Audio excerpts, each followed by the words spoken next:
Aloha and good afternoon. Happy Aloha Friday, everyone. I'm Dylan Ancheta alongside Ashley Nagaoka. Yeah, new at noon, a lack of labor at Southern California ports may temporarily impact the shipping of goods to and from Hawaii. That's today's Talker Story.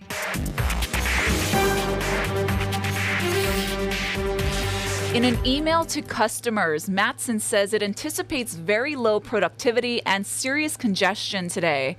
The company says the worker shortage began with the night shift yesterday and has continued into today's operations. Matson says it is able to receive westbound loads, but will be unable to dispatch or receive empty containers. And it's unclear when the labor will be made available. Local food suppliers say they've been alerted by both Matson and Pasha about labor shortages at the Los Angeles and Long Beach ports. They hope the companies can staff up quickly to keep Hawaii's food and supplies moving. The Labor Department released its April jobs report earlier today, and it shows hiring is slowing. CBS correspondent Michael George has the details from New York. Hiring is still at a healthy pace in the U.S., but it's slowing down. The latest jobs report shows the economy added 236,000 jobs in March, a big drop from the unemployment gains in January and February. The unemployment rate dropped slightly to 3.5%. Today's jobs report is a Goldilocks report. It really highlights that the labor market is still growing strong. It's still surprisingly resilient, even in the face of rising interest rates, but at the same time, it is cooling. The report also broke a record. The black unemployment rate fell to 5%, which is actually a record low since records began in 1972. But analysts say growth is also getting pulled down by a rising number of layoffs. Companies announced 270,000 job cuts in the first quarter of 2023, a nearly 400% increase from the same period last year. The report shows the leisure and hospitality and healthcare industries are among those experiencing slowdowns. It continues the post-pandemic trend of this big boom in jobs, but slowly starting to taper off. CBS News business analyst Jill Schlesinger says the new data will likely please the Fed. The Fed needs to see the labor market cool down. The reason is when job growth is robust, when wages are rising, it means that people have more money in their pockets and spend more. The next important report comes out Tuesday on consumer prices. Michael George, CBS News, New York. For more now, let's bring in H&N's Washington correspondent Peter Zampa. Peter, thanks for joining us here. What is the Biden administration saying about the jobs report? Yeah, well, they think it's a good report, and they say it's a good report for hardworking American families. However, 236,000 jobs is a little bit below what some experts might have expected. It's a more moderate pace, but the unemployment rate is down from 3.6% to 3.5%. That's a good number. They say black unemployment is at a historic low. Job participation, the labor force participation rate is at 62.6%. So these are all good numbers from their perspective, but one number that might not be that great for them is a 0.3% increase in wages. So that's a number a lot of folks look at. But whenever you look at a more moderate number in these jobs reports, the Fed might also be looking at that and saying, oh, well, maybe our interest rate hikes are working. Maybe we are slowing the economy in a way that hasn't been disastrous. It's still growing, but it is slowing. So maybe no more interest rate hikes to come. So it could look like a bad report for some folks, but also for future reports, it may be beneficial. In other political news, we look now to Tennessee, where the House of Representatives expelled 2 members yesterday for breaking the House rules. What has the fallout been like? Yeah, there's a lot of outrage, frankly, on both sides of the aisle and a lot of confusion. The Tennessee 3 were up for expulsion yesterday, and it ended up being just the Tennessee 2 that were expelled. The controversy expands here because the 2 who were expelled were 2 black gentlemen, and the one who got off was a white woman. And actually, that white representative, Gloria Johnson, was asked, "Why do you think you were let off the hook here?" And she answered, frankly, "I think that it has to do with the color of our skin." So that added another layer to all of this controversy that initially surrounded gun control. You have the White House calling this undemocratic, dangerous, shocking. Vice President Kamala Harris heading to Tennessee tonight to speak with these lawmakers, to show them support, and to also bring up the gun control debate all over again. Because, again, that's the crux of this. They wanted to bring up gun reform at the Tennessee State House. We're also learning about some alleged misconduct from Supreme Court Justice Clarence Thomas. Can you tell us what this is all about? Yeah, this stems from a ProPublica report. That's an investigative nonprofit looking into some of his gifts over the past 2 decades, and they found that he received quote-unquote gifts from a GOP mega donor on numerous occasions. We're talking hundreds and hundreds of thousands of dollars worth of things, but it's things like private plane rides and yacht rides and stays at luxury resorts or hotels. And Clarence Thomas calls this person, Harlan Crow, a good personal friend of he and his wife Ginny's, and they say they hang out with them all the time. He did not think he had to disclose this kind of thing. In fact, he claims that he was given advice that he did not have to disclose this kind of thing. However, there are rules and ethics violations at play here, because if you're a justice or you're a judge or you're a lawmaker or any kind of official, you do have to disclose if you're receiving gifts. He did not, but he says he will be doing so in accordance with the guidelines moving forward. He just didn't think he had to. Got it. One more question for you. The IRS announced it will overhaul its tax collection process. Can you outline this plan for us? It's an $80 billion infusion of cash into the IRS, really to bring them into modern times. I mean, if you speak to folks, they say that they're working with antiquated technology. Everyone hates tax season because they feel like it's an arduous process that requires a lot of time and effort, and it just feels like it goes slowly. So really, this $80 billion will go toward trying to bring them new technology, trying to throw out the old and bring in the new, streamline processes. They're going to bring in technology that better detects tax cheaters, they say, and they're also going to bolster their workforce with some new agents and some new tax attorneys to be on hand to go after those cheaters, to go after folks who might be trying to evade their taxes. But the Biden administration wants to make it clear they're really focused on making sure folks making over $400,000 a year are the ones paying their fair share. They say they're trying to leave alone the people making under that. They don't want to go after every American, but they do want to make sure that this is a fair process. Well, hopefully the process of submitting taxes comes a little bit easier as a result of these changes. H&N's Washington correspondent Peter Zampa, thanks so much for joining us. The family of a Kona man shot and killed by police officers last month has filed a wrongful death lawsuit, and that man's brother is now facing charges after a confrontation with one of the officers involved in the shooting. Our Rick Daysog has more. We have kids in the car! The man pointing the gun at the family at the Kona police station on March 13th is Detective Justin Gaspar. 3 days earlier, Gaspar was involved in the shooting death of one of their relatives, auto theft suspect Kainoa Kahele Bishop. The family's lawyer says the day before Gaspar pointed his gun at them, he harassed them at the site where Kahele Bishop was killed. Guys, right here. You're not supposed to be on duty. The next day, the family recorded this cell phone video as they followed Gaspar's unmarked white SUV into the police station parking lot. The family's attorney says they intended to file a complaint. They're not armed. They're driving into the police station to report that they've been harassed. And this guy comes out of his car and, as you see, points a gun at him. They yell, "We have a child in the car. We have a child in the car." It doesn't seem to deter him. Hey, you guys, uncle, I'm good. The young man got out of the car and lay on the ground, and then they arrested him for terroristic threatening. The man being arrested is Jake Kahele Bishop, the brother of Kainoa Kahele Bishop. He's since been charged with threatening Detective Gaspar and resisting arrest. But attorney Eric Seitz says those charges are part of a cover-up for the shooting death of Kainoa Kahele Bishop. In a new lawsuit, Seitz alleged that the 32-year-old Kahele Bishop posed no danger to officers Gaspar and Chad Taniyama when they fired into his car. And they started shooting long before they had sufficient reason to do so. The parameters for use of deadly force in this country have been established now for 30 or 40 years. This case is not even close. Hawaii County Police declined comment due to the pending litigation. But in the past, the department said that officers fired at Kahele Bishop when the parole violator in a stolen car refused to show his hands, then reached for an object.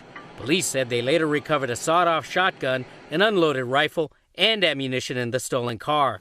Rick Daysog, Hawaii News Now.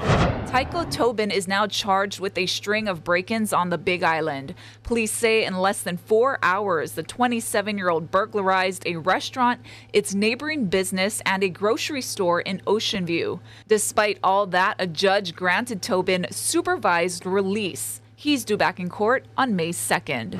HFD responded to a 2-alarm house fire in Makaha overnight. They got the 911 call around 1:30 a.m. Flames were coming from the ground floor of a 2-story home on Lahaina Street. 4 adults were able to get out, but HFD tells us they found a dog upstairs suffering from severe smoke inhalation. They gave the dog life support treatment until it could be transferred to the Hawaiian Humane Society. No other injuries were reported. The Red Cross is helping the residents. No word yet on the cause. About 2 hours later, police said they were responding to a burglary on the same block, but it's not clear whether the incidents are connected. We've reached out to HPD for more information, and we'll let you know the latest as soon as we get it. We have new images into our newsroom of a vehicle fire on the H1 freeway this morning. DOT said 2 right lanes were closed in the westbound direction before the Ka'ahumanu overpass at around 7 a.m. because the car fire was in the shoulder lane. This caused some backlog in traffic for some commuters. We reached out to authorities for more information about what may have caused the blaze. The lanes have since reopened. Maui College is warning more than 10,000 people that their private information may be at risk after a hacking incident in February. The school did not say why it took so long to notify the public after a third party gained access to its computer network. The school says the intrusion was limited to Maui, and it has notified those whose files may have been compromised. Students and employees are advised to change their passwords and check their financial accounts. is also offering free credit monitoring and identity theft protection. If one nonprofit has its way, student loan borrowers will have to start writing checks soon. The Mackinac Center for Public Policy has filed a lawsuit demanding an immediate end to the student loan repayment moratorium. The COVID-era pause has been extended 8 times under both presidents, Trump and Biden, leaving it in effect for more than 3 years. Mackinac is arguing it puts nonprofits at a disadvantage because they use federal debt relief programs to help recruit employees. It's just the latest legal challenge over the student loan repayment pause. Right now, the moratorium is set to expire 60 days after the Supreme Court decides if the Biden administration's larger debt forgiveness policy is legal. The temporary pause is also slated to end in late August if the Supreme Court does not reach a decision 2 months ahead of then. The justices are expected to rule in late June or early July. The Pentagon is investigating how secret documents outlining U.S. support of an upcoming Ukrainian counteroffensive began popping up on social media. Nicole D'Antonio has more. The Pentagon has launched an investigation to find out who leaked classified documents to social media. The documents showed secret American and NATO plans for building up the Ukrainian military ahead of a planned offensive against Russian forces this spring. The charts showed anticipated weapons deliveries, troop and battalion strengths, and other plans. The U.S. has been supplying weapons and training as Ukraine prepares to launch the offensive to drive Russia out of its country. And we very much appreciate everything that the United States have done specifically in the last months to help our army prepare itself for the counteroffensive. Pentagon officials say the documents appear to be doctored, showing fewer Russian casualties and more Ukrainian casualties, leading some to question whether it was Russia itself that leaked them. If I had to make a guess, it would be that it was more likely a Russian disinformation campaign as opposed to some sort of espionage undertaking. The leaked documents do not provide specific battle plans or mention when and where Ukraine intends to launch the offensive, which American officials say is likely in the next month or so. Nicole D'Antonio, CBS News, Washington.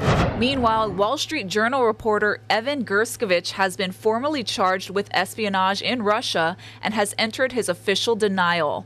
Russian authorities arrested Gershkovich last week and accused him of trying to obtain classified information about a Russian arms factory, claiming the 31-year-old was collecting state secrets about the military complex. The Wall Street Journal has denied the accusations. A judge has set a September trial date for a landmark lawsuit over climate change. 14 young advocates are accusing the state transportation department of failing to reduce greenhouse gas emissions. Their goal is to get DOT to update its policies to be easier on the environment. I think that moving forward is such a big thing because having the state move to dismiss our cases is so hurtful to me. Deputy Attorney General Lauren Chun says the ruling only allows the case to proceed and does not weigh in on the merits of the plaintiff's allegations. The state says it stands behind its record as a national leader in climate change mitigation. The trial is set for September 26th. Former Maui Police Chief Howard Tagomori is being remembered this morning. He died March 3rd at the age of 82. Tagomori joined MPD in 1966 and served as the chief for a decade before retiring in 1998. He's credited with upgrading police service weapons, creating the department's special response team, and made MPD the first police department in the state to attain national accreditation. Defibrillators to save people's lives in our patrol cars, first in the state. You know, he took us from revolvers to Glocks. He vested us. I'm glad that he had the years he had with my daughters and with my nephew, because they will always remember that. Tagomori's service will be held on April 14th at the Kahului Union Church. Visitation begins at 8 a.m. with the service at 10:30. Let's give you a live look outside now. This is over Allegiant Stadium there in Las Vegas. Oh, it's Aloha Friday. Got Vegas on the mind. Oh, yeah. That's a beautiful stadium, too. Wouldn't mind a quick trip to Vegas this weekend. But we also have some severe weather happening over on the mainland. This is some news out of Augusta, Georgia, where severe weather has brought down towering pine trees that fell near patrons there watching that golf tournament. The good news is officials said no one was hurt and workers quickly came with chainsaws to remove the fallen trees. Now the tournament was stopped at the second round of competition.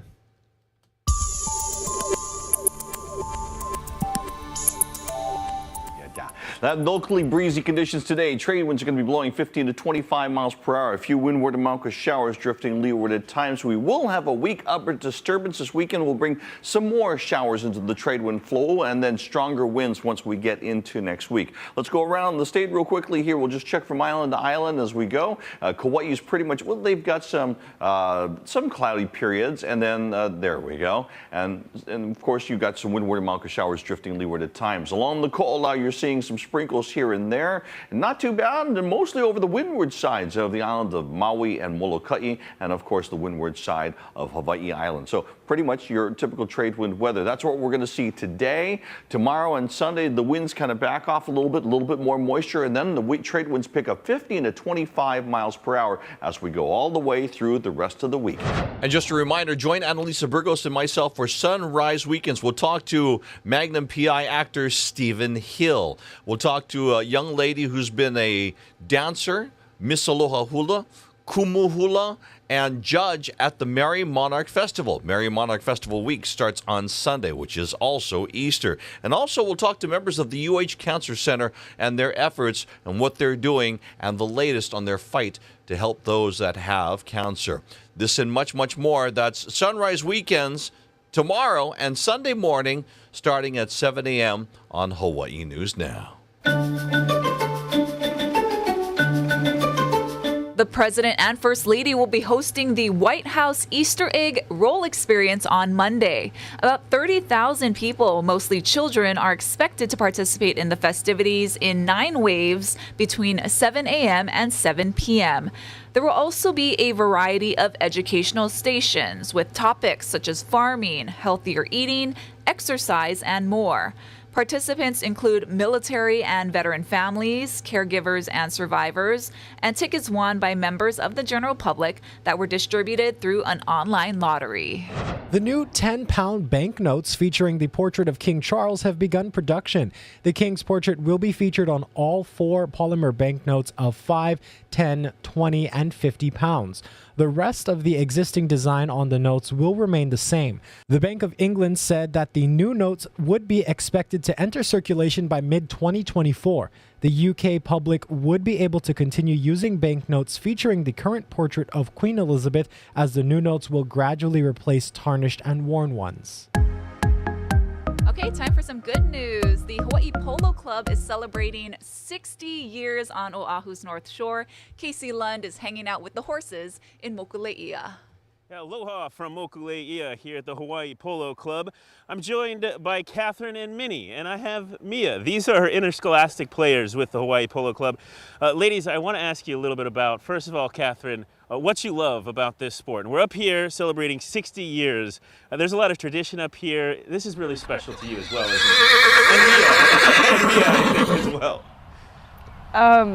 I like the aggression of the sport. I don't like hearing that. It's really fun. Yeah. How did you get into playing polo? I mean, it's not something that a lot of folks maybe even have an opportunity to do. When did you start it again? So when I started learning how to ride, the lady I was learning how to ride with was just like, here's a mallet, you're going to play polo. And then I played and I was like, oh wait, this is actually really fun. And then, Minnie, I also want to talk about the fact that, you know, aside from the Hawaii Polo Club, I know there's one on Maui, but there's not, like I said, a lot of opportunities to play here. You guys get to travel a lot. Where have you been playing this sport? So being an interscholastic, we get to travel and play at a bunch of different clubs and places. So we went to regionals last month and we played there, as well as we went to Colorado a few months ago. And then I went to Florida earlier last year and got to watch some really good polo up there. So it's been fun being able to travel with interscholastic. And then last question, and I know we're kind of focusing on all the fun that they have up here, especially on Sunday. They have Easter Sunday, the opening day. But if you were talking to your younger self or a young lady that was maybe interested in the sport, like me, what's your best advice for trying to maybe overcome the fear, first of all, riding a horse, and then trying to get good at this? What's your advice? Yeah. Well, when I started playing polo, I already knew how to ride, so I had a lot of fun jumping into it, but I'd say it takes a lot of time and determination to come out and put in the work. And determination. Yeah. Sticking with it. Okay. Yeah. Well, you might not know this, but this is the second time I'm trying to try my hand at polo. I'm going to go try and hit that ball. What's your advice for me? Keep your eye on the ball? Yes. Okay. Yeah. Mia, let's go. Let's see if we can. We're going to hit it with the wide part of the polo club. I remember to keep my club on my shoulders here. I'm going to ease up to this because I am new. A reminder that all the fun starts on Sunday. They've got John Cruz playing here at the Hawaii Polo Club. All right, Mia, let's see if we can do this.